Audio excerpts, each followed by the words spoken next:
ముందుగా మా ముస్లిం పెద్దలకు అలాగే ఇక్కడ ఉన్న మా ముస్లిం సోదరులందరికీ కూడా సలాం వాలేకుం. అందరికీ కూడా ఈద్ ముబారక్. అలాగే అల్లా హమ్ సబ్ పర్ రెహమ్ కరే. అయితే రంజాన్ పండుగ ఒక పండుగ మాత్రమే కాదు, మన అందరిలో ఒక స్నేహ భావాన్ని, అలాగే ఒక పేషెన్స్ కానివ్వండి, ఒక డిసిప్లిన్ కానివ్వండి, ఇవన్నీ ఈ 45 days ఫాస్టింగ్ కూడా ఇవన్నీ చేసి కూడా 45 days 30 days ఫాస్టింగ్ అన్నీ చేసి కూడా మనలో ఒక డిసిప్లిన్ అనేది మనకు నేర్పిస్తుంది రంజాన్ పండుగ. అందరికీ కూడా ఈద్ ముబారక్. ఈ రంజాన్ మీ అందరి కుటుంబాలలో ఒక సంతోషాన్ని, వెలుగుని తీసుకురావాలని నేను మనస్ఫూర్తిగా అల్లాహ్ని కోరుకుంటున్నాను.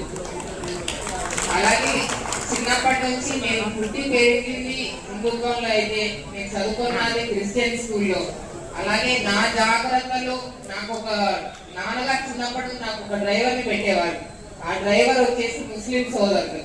అతను నా సేఫ్టీకి నాన్నగారు కాబట్టి మా ఇంట్లో అన్ని మతాల వారు ఉండేవాళ్ళు కాబట్టి నాకు ముస్లిం కల్చర్ కూడా ఎలా ఉంటుందో తెలుసు. నాకు ఆ ముస్లిం సోదరు నా సేఫ్టీ చూసుకునేవాళ్ళు. ఇంటి నుంచి బయటకు వెళ్ళిన దగ్గర నుంచి వచ్చే వరకు కూడా ఆయనే నాకు కాపులాగా పెట్టేవాళ్ళు నాన్నగారు. అతని పేరు రఫీక్. ఇప్పటికీ నేను మర్చిపోను అతన్ని. మీ అందరి సమస్యల్లో అందరినీ నేను గుర్తు చేసుకుంటున్నాను. నాకు చాలా సంతోషంగా ఉంది. ఇవాళ ఆయన గుర్తు చేసుకుంటున్నాను. రఫీక్ అనే డ్రైవర్ ఉండేవాడు నాకు. తర్వాత నా కాలేజ్ రోజుల్లో ఒక స్నేహితురాలు ఫరా అనే ఉండేది. ఇంటికి మాలాగే కలిసిపోతాను. అసలు మా బంధువులే నాకు చాలా ఆశ్చర్యంగా చూసేవాళ్ళు.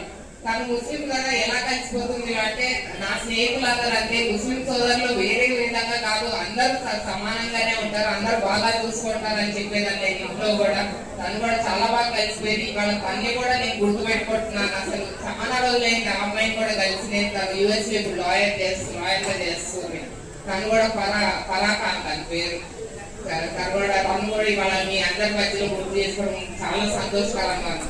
అలాగే ఇవాళ మీ నాయకులు చెప్పినట్టు ఏదైతే ఈదిగా మీ టెన్షన్స్ ఉందో, అలాగే షాదీఖానా, అలాగే ఉప్పర్ కూడా మసీద్ పట్టా ఏదైతే ఉందో ఇవన్నీ కూడా త్వరలో ఇవన్నీ కూడా అధికారులతో మాట్లాడి ఏ విధంగా చేస్తే బాగుంటుందో అవన్నీ చూసి తప్పకుండా ఇవన్నీ మీ కోరికలు ఏమైతే తప్పకుండా నెరవేరుస్తాం. అలాగే నాకు ఇన్వైట్ గా చెప్పినట్టు నిజంగానే మీ ముస్లిం సోదరులు అందరూ కూడా ఎక్కువ మంది నా దగ్గరికి ఎప్పుడు రాలేదు. ఎక్కువగా వచ్చేది తాలూరు వాసులు.